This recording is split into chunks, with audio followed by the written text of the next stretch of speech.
Hey guys, and welcome to July's 2020 Energetic Insights. For those of you guys that don't know me, my name is Topeka Mystery, and since September 2019, I've been sharing energetic insights on a month-by-month basis. And it's really geared up for those of you guys that are becoming more and more consciously aware of your intuitive and energetic abilities and are looking for some practical guidance to help you to navigate your way through. That sounds like you. Welcome, you're here at the right place. How are you guys feeling? July is going to be a very interesting month, and it feels very much that it's the second part of June. So it's almost like the yin and the yang, and June was part one and July is going to be part two. And we are in this kind of cyclical transitional process at the moment. So let's take a moment and revisit June. So and I will just kind of quickly go through the themes in June because they're going to very much link to the themes in July. So in June, we had 4 themes. The first theme was around shaking things up, where we were going through this process where the way that we've been, our core belief systems were being shaken up. If we were someone that wore many different masks, those masks were coming off. So that was the first theme for June. The second theme we had, it was healing through our shadows. So a lot of our shadows was coming up, and it was a great opportunity in June to kind of do some healing on our shadows there. The third theme was around self-expression, which is about really expressing your truth. And if you haven't seen June, go ahead and have a look. There's a beautiful exercise that you can do to really understand why you may be struggling with speaking your truth. And I believe it's around the 13-minute mark. So go back and have a look at that. And then the final theme in June was around balance through self-care. And you guys know how much of a big fan I am with self-care. And I feel that self-care is just something that evolves as you evolve. So whatever you're doing for your self-care practice, just check in with it again this month and see what it is that you need to do to evolve it so that it will support you as you go through July.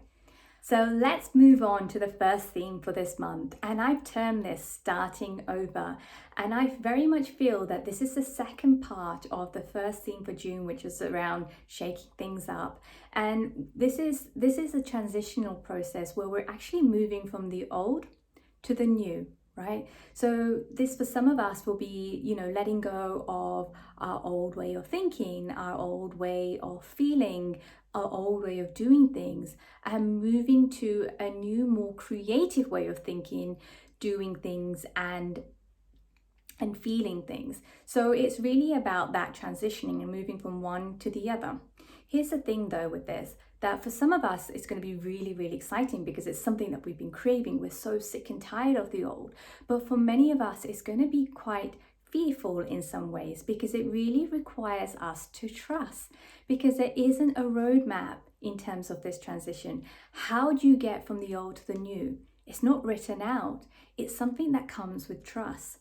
So those of us that are still, really in shock with the old kind of crumbling, whether it's the old way of living at the moment or what's happening in your workplace or in your life, some of us may still be trying to pick up the crumbs and stick them all back together and hold on to them really, really tightly because it's like what we know, and we're afraid if we lose that, we have nothing, right? So here's the thing. If you are in that state, one of the things is that you probably be looking for, well, I know that this is crumbling, but I just don't know how to get into new. I don't know the way, and if you're someone that is looking for the how, here's the thing, let go of the how right now, because it's really not going to serve you. The key to this process is to take the first step. And taking the first step is just about letting go of holding the old together. And then when you let that go, initially you will feel that initial fear. And then there'll be this feeling of liberation and freedom. And that's when you know you've taken the first step. And then once you've taken that first step, you'll be able to get some more clarity on what the next step is. And here's the key thing for this whole kind of theme for this month is to really focus on what you want to create rather than what you had. I'll repeat that. Focus on what you want to create rather than what you had. And this is going to make it a little bit more exciting. And part of the process is that some of us will need to kind of grieve the loss of what we had so that we can really, really enjoy this, what we're creating in the new. we're actually being supported by a very, very powerful creative energy. So really allow your creative juices to flow. And so trust the process. Remember, it's one step at a time. You're not going to see the full path, and that is okay. You only need to see the next step and trust that as you take the next step after that will become clearer. So this is really about you surrendering into trust, trusting in your abilities. So one of the other analogies that I kind of got for the theme is that imagine that you've got an old house and there's a new land where you've got the opportunity to build a brand new house. You've got the budget for brand new furniture, brand new closet, brand new everything, right? But you're in the state of, well, I know that, but I really want to take the material that my old house was made from and take that with me and build there. And I really want to take the furniture in my house and just build it there. And I really want to take my closet with me. So it's about letting that go, right? And looking at this blank canvas and say, right, what do I really want? What have I always wanted, but never given myself the permission to create it or to even desire it because society told me no, right? Or that I felt that I wasn't deserving of it, or I felt I wasn't good enough for it. So whatever it is, give yourself that permission to create anew and let your creative juices flow. All right, let's move on to the second theme for this month. And this one is linked again to the second theme for June, which is around, I forgot the name of it, healing through your shadows. This theme is, I've termed it Dream Diaries, and it's really about healing and growing as you sleep. So many of us, I know for a fact, I have been experiencing this over the last 3 weeks, and I know some of you guys have also been experiencing really, really vivid dreams, and some of them have been really, really intense that you automatically wake up and have a visceral response to it. So at the moment, and many of us know that in our dream state, our subconscious mind is working out what our conscious mind can't work out. Here's the other thing, that is going to intensify, so there's more of that happening in your dream state. But also many of you guys will be getting messages from the universe, from your guides.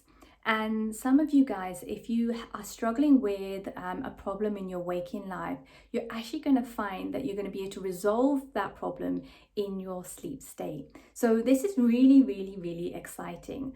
And what I'm going to go through is some of the tools and techniques that you can use to help you as the energies are supporting us with this at the moment. So if you're someone right now that is struggling with the transitioning process that I mentioned in the first theme for this month, which is about moving from the old to the new, set an intention before you go to bed and really write down what it is that you're struggling with and what you would like help with, you know. And if it is something where you don't know what the first step is that you need to take, ask for help for that. What is it that I need to do? What is it that I can do today to help me to move into the new? So set an intention, and what will happen in your sleep state is that you'll be able to work that out. Because at the moment, there is a beautiful healing and clearing energy that is available for us. So wherever we are stuck in life, we can use our dream state to help us to kind of clear it and heal it. So it's also really relevant for those of you guys that are still struggling with some of your old wounds, some of your traumas, integrating some of your shadow aspects. Again, you can set the intention to ask for some help for some healing of a particular trauma, healing of a particular wound, helping you to integrate with your shadow aspects. And then if you know that there's a work situation or a situation with your partner or a family member, you can really just write that down and ask for some help and some healing and clearing on that. And what you're going to find is that you're going to find that there's a brand new perspective that you'll gain from it and a deeper level of clarity that you'll feel. So the feeling is that you will feel liberated in some sort of way, and there's a sense of clarity and an expansion that you get by really setting these intentions on there. So, and I am going to go through a whole routine for what you can do for bedtime, but there's one other part first that I want to kind of go through before I go into that. So There's also in our dream state a deeper connection with the universe source that is available for us. So many of you guys have already started experiencing this. There's a deeper connection available with your soul family, with your guides, with the angels. And some of you guys have already started experiencing this, but you may be receiving downloads, upgrades in your energetic vibration, and especially those of you guys that consider yourself as light workers, healers. So there's a lot more information available for us right now in our sleep state. So the key thing here is to make sure that you have a very good bedtime routine if you don't already.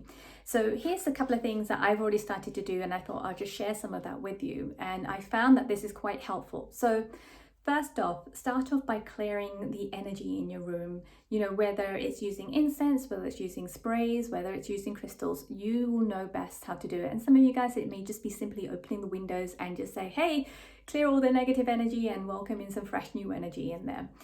And the next thing you really want to do is create a calming and relaxing environment. So whether it's playing gentle music, having some candles burning, and really kind of make the mood where it's very supportive of you. So if you're someone that watches TV before you go to bed, I will say that's a big no-no, because you want to be in your own energy, in your own space here. And then the next thing to do is just make sure you have a journal and a pen beside you and set your intentions. So your intentions could be one, to rest. So one thing of warning, as I mentioned the rest, is many of us, if you are already light workers and healers that are working in your sleep, you may want to rest. Or if you're overwhelmed by the healing and the vivid dreams and the intensity of your dreams, one of the key things that you can do is set the intentions and say, I want to rest tonight. I am resting tonight. I just want to stay in my bed and rest. And that will help you just to rest and ask for your body, your mind, and your spirit to get some rest tonight. So then the other intentions that you can set is one around healing. Be specific on what you would like to heal. And if you don't know, just say, I would just love some healing and some clearing so I can feel a little bit more freer, a little bit more happier, a little bit more joyful, whatever it is that you're looking for, just write it down. And then if you've got an issue or a problem, just write down the issue and problem and ask for a resolution or ask for some more clarity on how to navigate your way through. And then the next thing is just to make sure that you ground yourself. So those of you guys that are used to grounding, you know the tools and techniques that work best for you. If you're new to this, then I would suggest that imagine that you are sitting against a tree, your back is against the tree trunk, and the branches of the tree kind of come around you and hug you in a warm embrace. And then the soles of your feet connect to the roots of the tree, and then the roots of the tree kind of work its way all the way up through your body and connect to your heart. And then just take a couple of deep breaths there and feel the tree supporting you. And then finally create a beautiful bubble of light to kind of help you protect you. So if those of you guys that are new to this, again, you can use your intuition to kind of pick a color that will make you feel warm, make you feel safe, and make you feel protected. And some of the colors that I'm using is pink, gold, and white, and sometimes they change on a night by night basis. So use your intuition with this. All right, let's move on to the third theme. So, oh gosh, this is going to be quite big for many of us, and some of you guys I know have already started to experience this because you've told me about it. The third theme is about emotional overload. We are going to be feeling our emotions that much more intensely. So, and also other people's emotions. So this is the thing. This is key right now, is to make sure that you don't dismiss your emotions.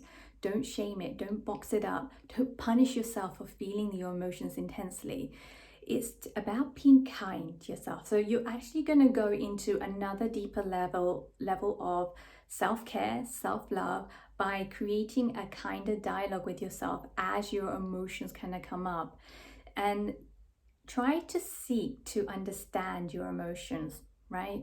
So why is it here? Where is it coming from? What is the purpose behind it? How is it here to serve you?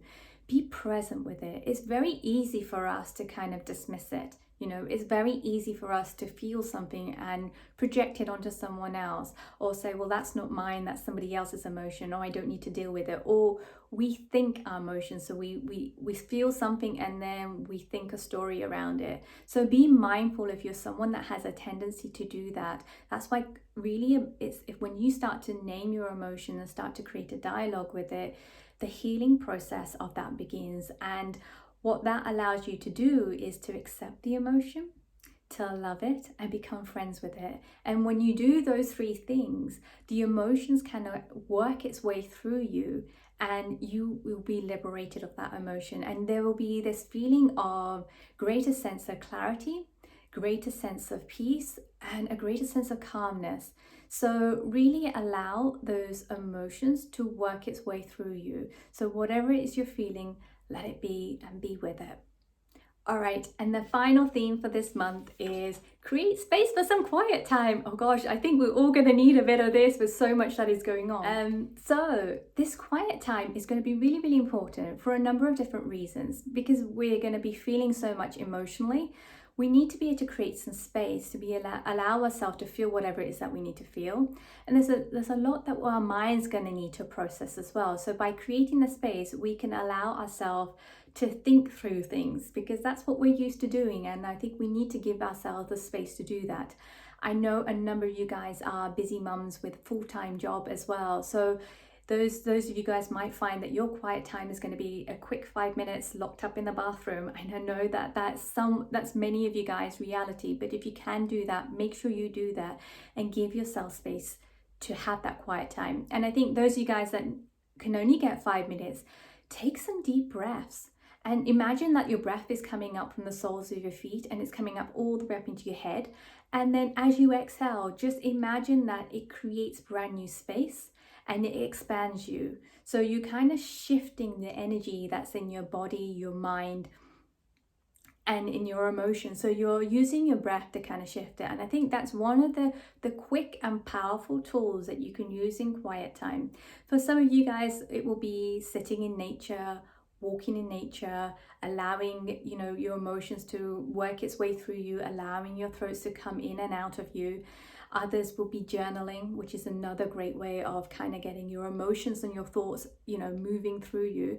The thing about quiet time is make sure that you are disconnected from technology, from your phone, because that will help you to really feel yourself, your energy around you. So make sure you carve out some space for quiet time this month.